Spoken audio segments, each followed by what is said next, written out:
Capítulo 1. Nos tempos de escola. Era mês de janeiro no norte do estado de Nova York, há 67 anos. Havia neve por toda parte, e os galhos nus dos carvalhos, bordos e faias se curvavam sob seu peso.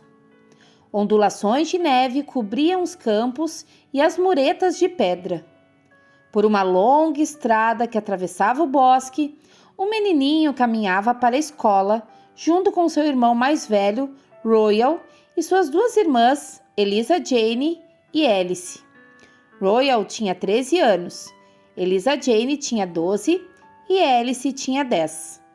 Almanzo era o mais novinho, e aquele era seu primeiro dia na escola, porque ainda não havia completado 9 anos. Ele tinha que andar rápido para conseguir acompanhar os outros e também tinha que carregar a vasilha do almoço. Royal é quem deveria carregar a vasilha, disse Almanzo. Ele é maior que eu. Royal caminhava à frente, forte e parecendo um homenzinho em suas botas. Eliza Jane disse: Não, Manso, é a sua vez agora, porque você é o menor. Eliza Jane era mandona. Sempre sabia o que era melhor a fazer e dava ordens a Almanzo e Alice. Almanzo se apressava atrás de Royal e Alice atrás de Eliza Jane nos sulcos feitos pelos trenós. A neve estava empilhada dos dois lados da estradinha, que descia uma longa encosta, depois seguia por uma ponte e continuava por mais 1,5 km através do bosque congelado até a escola. O frio beliscava as pálpebras de Almanzo e deixava dormente a pele de seu nariz, mas dentro das roupas de lã estava bem agasalhado. Eram todas feitas com a lã das ovelhas de seu pai.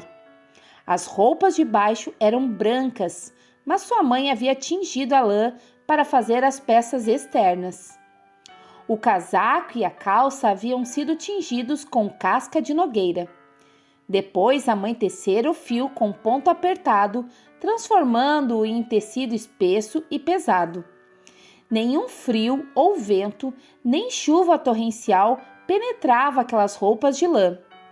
Para o colete, a mãe de Almanzo havia tingido lã com tinta vermelho cereja e feito um tecido fino. Era leve, quentinho e de um lindo tom de vermelho. A calça comprida marrom era abotoada até a cintura por uma fileira de botões brilhantes de metal, e a camisa era igualmente abotoada até o colarinho alto, bem como o casaco longo marrom. Sua mãe confeccionara um gorro com a mesma lã do casaco, com protetores de orelhas macios amarrados sobre o queixo. Cada uma das luvas vermelhas estava presa a um cordão que subia por cada manga do casaco e se amarravam atrás da nuca para que ele não as perdesse. Ele usava um par de meias de cano longo que subia sobre a ceroula e outro par sobre as pernas da calça. Nos pés, Almanzo usava mocassins exatamente iguais aos que os índios usavam. As meninas usavam o véu sobre o rosto quando saíam no frio do inverno rigoroso. Mas Almanzo era menino, então seu rosto estava descoberto, exposto ao ar gelado. Suas bochechas estavam vermelhas como maçãs, o nariz estava mais vermelho que uma cereja, e depois de andar mais de 2 quilômetros, ele ficou feliz quando avistou a escola. Era uma construção isolada no bosque congelado, no sopé de Hardscrabble Hill. Um rolo de fumaça subia da chaminé e o professor havia removido a neve da frente, abrindo um caminho até a porta. 5 meninos mais velhos rolavam sobre os morrinhos de neve na margem do caminho, engajados em uma luta corporal. Almanzo ficou assustado quando viu os garotos. Royal fingiu que não estava com medo, mas estava. Eram meninos grandes do Instituto Hardscrabble e todo mundo tinha medo deles. Eles esmagavam os trenós dos meninos pequenos só por diversão. Seguravam os garotinhos pelas pernas e os balançavam, Depois os deixavam cair de cabeça na neve. Às vezes faziam 2 meninos brigarem um com o outro, mesmo os meninos não querendo brigar e pedindo para os deixarem em paz. Esses garotos tinham 16, 17 anos e iam para a escola só no meio do semestre de inverno. Agrediam o professor e depredavam a escola. Gabavam-se de que nenhum professor conseguia aguentar até o fim do semestre naquela escola. E, de fato, nenhum professor conseguira até então. Naquele ano, o professor era um rapaz magro e pálido. Seu nome era Sr. Corsi. Era gentil e paciente e nunca castigava os meninos pequenos quando se esqueciam de como soletrar uma palavra. Almanzo sentiu um mal-estar ao pensar em como os garotos mais velhos bateriam o Sr. Corsi.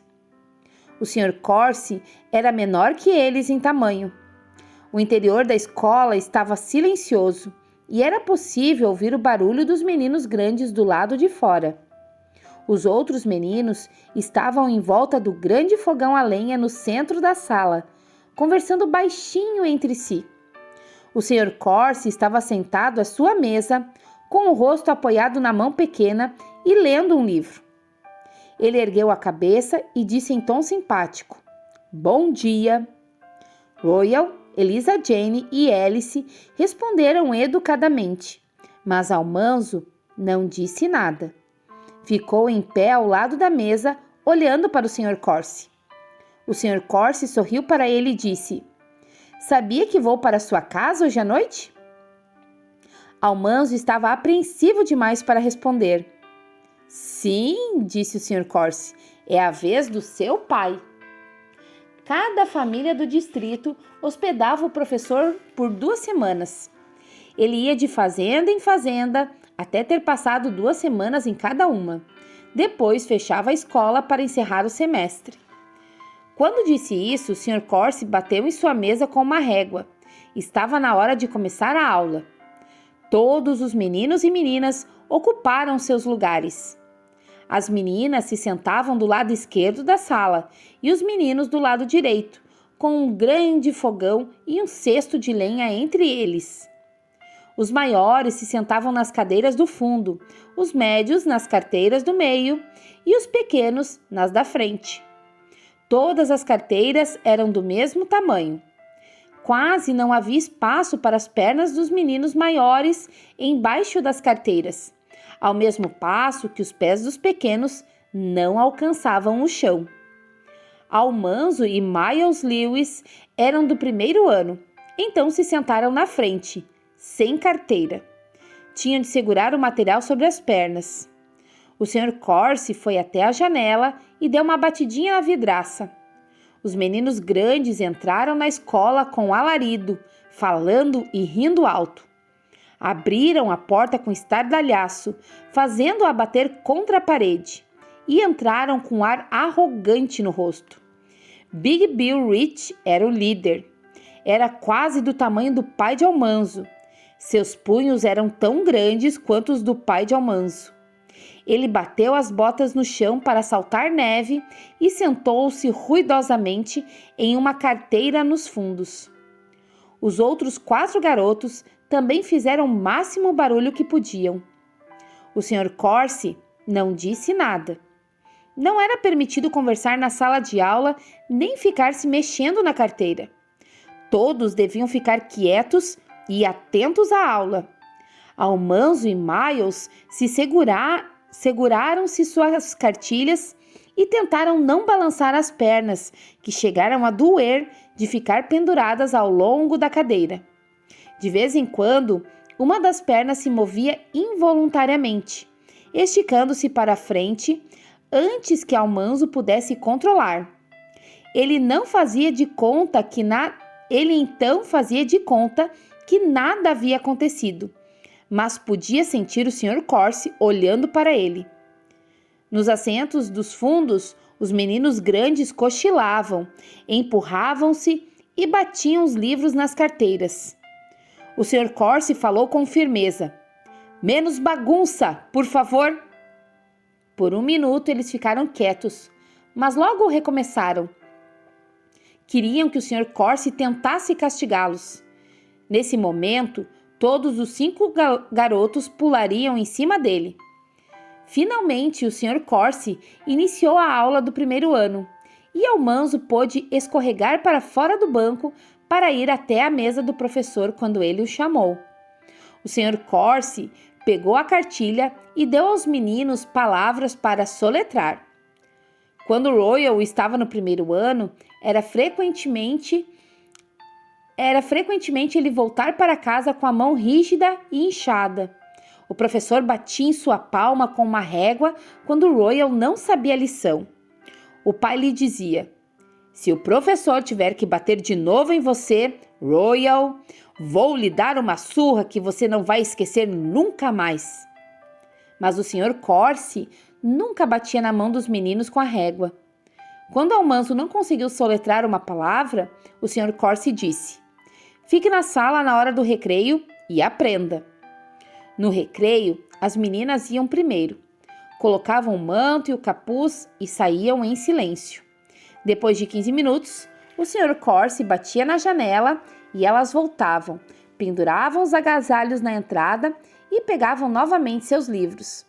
Então, era a vez dos meninos saírem por 15 minutos. Eles saíam gritando e logo começavam a tirar bolas de neve nos demais.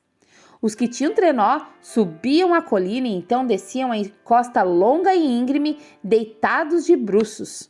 Depois corriam, lutavam, atiravam bolas de neve uns na cara dos outros, o tempo inteiro gritando a plenos pulmões. Quando Almanzo teve que ficar na sala na hora do recreio, ele ficou com vergonha por ter que ficar ali com as meninas. Ao meio-dia, todos tiveram permissão para sair da sala e passear ali em volta e conversar baixinho. Elisa Jane abriu a vasilha do almoço em sua carteira. Tinha pão com manteiga e salsicha, donuts e maçãs, e 4 deliciosas tortas de maçã com as bordas generosamente recheadas de suculentas fatias de maçã. Depois de comer até as migalhas de sua torta, Almanzo lambeu os dedos e bebeu um pouco de água da vasilha com uma concha, sentada em um banco em um canto. Em seguida, vestiu o casaco, colocou o gorro e as luvas e foi brincar. O sol estava quase a pino. A neve cintilava refletindo o brilho dos raios solares e os lenhadores estavam descendo a colina, trazendo os trenós carregados de lenha e gritando e estalando chicotes para os cavalos, cujos sinos amarrados às cordas tilintavam melodiosamente. Todos os meninos correram gritando para amarrar os seus trenós aos dos lenhadores. Os que não tinham trenó subiram nas pilhas de lenha. Passaram alegremente em frente à escola, descendo a estradinha. Bolas de neve voavam por toda parte. Em cima das pilhas de lenha, os garotos lutavam, empurrando uns aos outros sobre os morrinhos de neve na margem do caminho. Almanzo e Miles iam gritando no trenó de Miles. Parecia que não fazia nem um minuto desde que tinham saído da escola, mas demorou muito mais tempo para voltarem. Primeiro eles andaram, depois apertaram o passo, depois correram, ofegantes. Estavam com medo de se atrasarem e logo souberam que iam se atrasar. O Sr. Corsi daria uma chicotada em todos eles. A escola estava em silêncio. Os meninos não queriam entrar, mas precisavam. Então foram entrando pé ante pé. O Sr. Corsi estava sentado à sua mesa e as meninas estavam em suas carteiras, fingindo estudar. Do lado dos meninos, todas as carteiras estavam vazias. Almanzo esgueirou-se para o seu assento em meio ao silêncio aterrador. Pegou a cartilha e tentou respirar sem fazer ruído. O Sr. Corsi não disse nada. Bill Rich e os outros garotos não estavam preocupados. Fizeram todo o barulho que podiam fazer enquanto ocupavam seus lugares. O Sr. Corsi esperou até que todo se aquietasse, então falou: "Vou ignorar o atraso de vocês, desta vez, mas cuidem para que não se repita." Todo mundo sabia que os meninos grandes se atrasariam novamente. O Sr. Corsi não podia castigá-los porque sabia que os meninos poderiam bater nele. E era exatamente isso que eles pretendiam fazer.